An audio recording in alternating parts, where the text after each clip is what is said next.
The Great Gospel of John, Book 5, Chapter 51.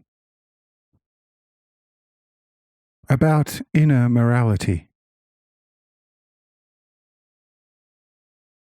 Say I, completely, for so it is.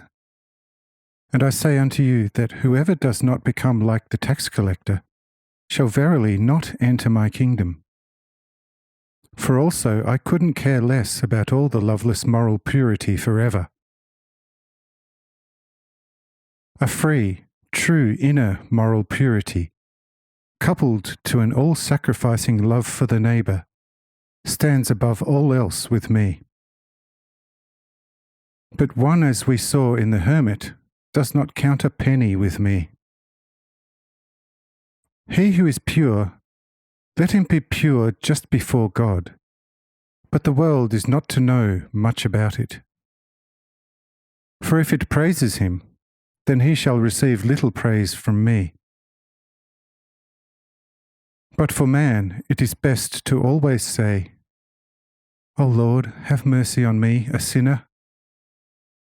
Think no evil of anyone. Pray for your enemies, and always do good even to those who speak evil of you, and perhaps even do you evil.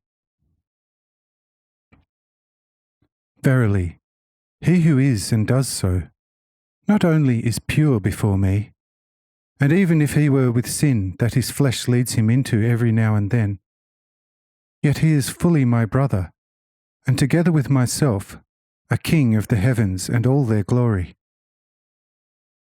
Because even if a man's flesh often is aroused by wicked demons, his soul nevertheless constantly moves within my spirit.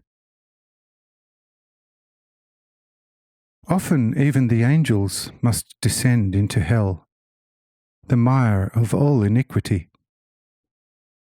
But when they return, they are as clean as formerly in the uppermost heaven. And so it is not infrequently with my brethren upon this earth. Even if in their outward parts they descend to hell, in order to there also maintain divine order and willpower, their soul nevertheless remains pure in union with me. In short, he who is made humble through sin like our tax collector has merely, as an angel, descended to hell for a moment, in order to set up peace and order there. But on his return he is at once disgusted by it, and his soul is clean as before. But he whom his sins only make arrogant, and if he remains so, is already a devil, even if, outwardly, he appears ever so clean before man. But I say unto you all, should any sinner whatsoever come to your door for help, you are not to show him the door, but to help him as if he had never sinned.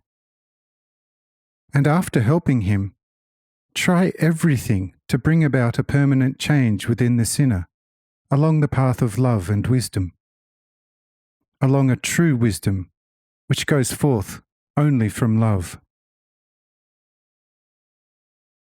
With the Jews, and according to Moses, an adulteress is truly a sinner and is to be stoned at once, and in succession by those who encountered her the soonest after the act.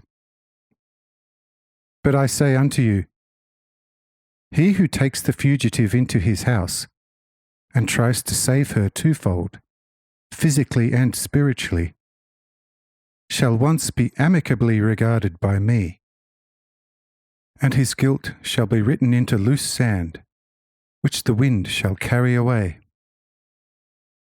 But he who casts a stone after her, without being completely without sin himself, same shall have to withstand severe judgment from myself. For he who brings me back what was lost shall once be found worthy of a great reward in the kingdom of heaven. Whereas he who judges, even if justly in accordance with the law, shall also once be judged justly and severely in accordance with my law.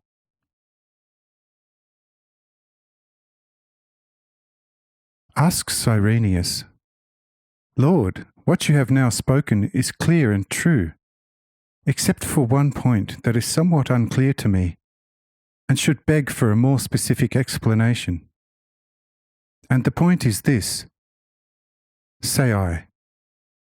The unclear point is how a normally pure person can, through committing a physical sin, descend to hell, put things in order and to rest there, eventually returning completely pure. Behold, this is quite easily understood if one knows what is sin and hell actually, both in particular and general terms. Hence, I shall try to bring these two concepts closer to your comprehension, and hence pay heed with your soul